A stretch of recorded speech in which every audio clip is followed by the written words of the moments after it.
তারেক রহমান এখনো দেশে ফিরে আসতে তাকে দেশে ফিরিয়ে আনতে হবে। বাংলাদেশ জাতীয়তাবাদী দল, এটা আমাদের শহীদ জিয়ার দল, বেগম খালেদা জিয়ার দল, তারেক রহমানের দল।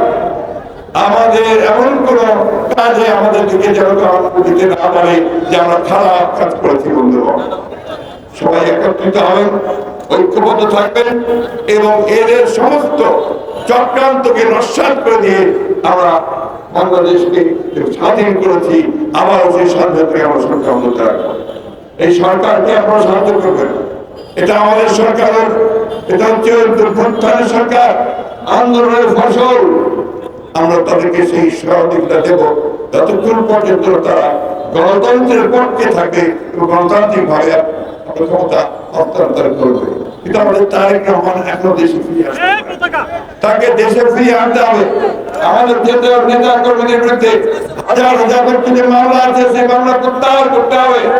কোনো মামলা থাকবে না এই গণতন্ত্রের সীমাহীনের জন্য। বন্ধুগণ, ধন্যবাদ জানাতে চাই সরকারকে, তারা ইতিমধ্যে পদক্ষেপ নিয়েছেন। আরো দ্রুততার সঙ্গে পদক্ষেপ নিতে হবে।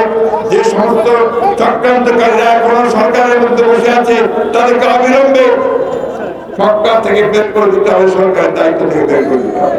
যারা চিহ্নিত সন্ত্রাসী, যারা কাজ করেছে এই সরকারের পক্ষে, সরকারি কর্মচারী বসেও তাদেরকে অবিলম্বে গ্রেপ্তার করে বিচারের আওতায় আনতে হবে।